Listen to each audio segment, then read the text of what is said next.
Cowboy? Yeah, Kelly, where in the heck are you, man? We're just outside of town. How's it look up there? Well, partner, it doesn't look too good from here. They've got all those tigers fired up down there, and it looks like they're getting ready for some heavy-duty action. I think we ought to pull out of here, pal. No, stay right there. What do you think? No, man, that's just routine. The Tigers turn their engines over for like 20 minutes every 3-4 hours. Just routine, Cowboy. You stay put. Routine? Well, I sure hope you're right, Kelly. Because our asses are going to be hanging out up here if you ain't, boy, and I'm not kidding you. Nothing's gonna be hanging out. Now, just relax. Out. Sure you're right about those tigers? Sure, I'm right. Hey, look, you know, if those engines are turning over, we can sneak right up the edge of town. Nobody will hear us, right?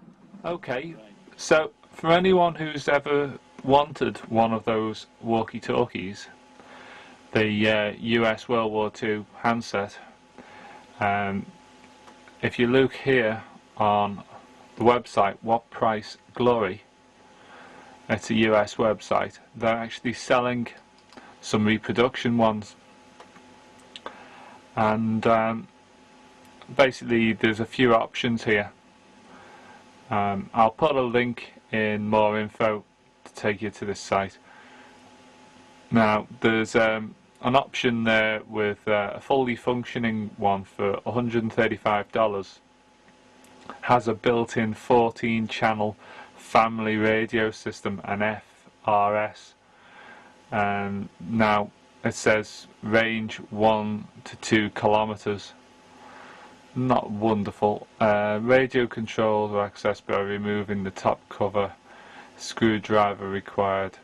Batteries 4 AA cells not included. Blah blah blah blah blah blah blah. Right, option 2.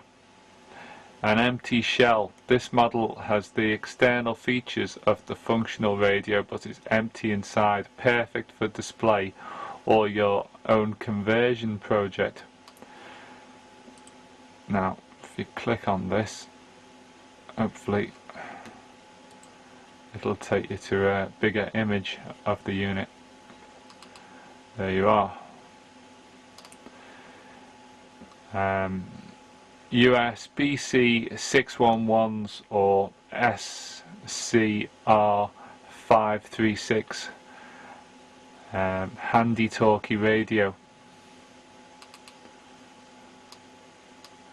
New and improved version. Ah, okay. Anyway, so I've ordered one of these.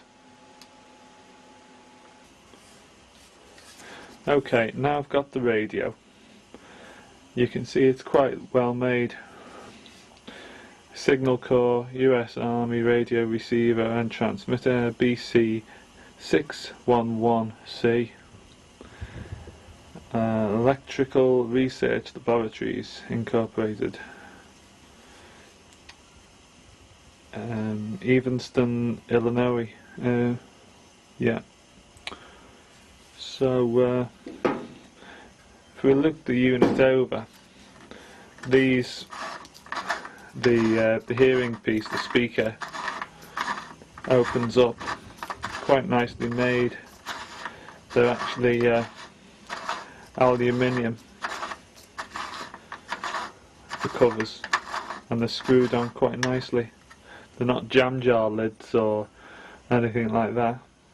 And you can see they've got they're designed to take a speaker to be fitted in here. It's got a little bit of cushioned rubber already in there, and a hole in the back here for the wires to feed through. And the same can be said for the microphone part. Now this here, the press to talk button, that's got rubber over it to keep water out and so on, and there's 6 Phillips screws holding the cover on it. Now the sling's quite nicely done. Some people think they're a little bit weak, but I actually think they're not that bad. Now you basically swing that cover off there. It's got a little screw to hold it, but I've already backed that off. and this would be your battery compartment area. Again, there's a bit of sponge rubber on the bottom here, and there you can see the inside of the unit. It's all made out of aluminium, and it's been aluminium welded in a few points, the way it's constructed.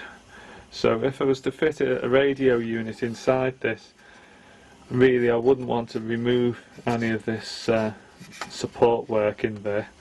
Whatever I design will have to fit in through these holes. Now you can see in there there's a hole. Now that is a roughly cut hole where you'd have to mount a switch for the press to talk button under here.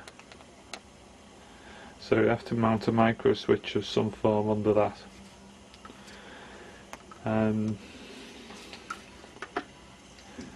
Now what I'm considering is using a small PMR unit.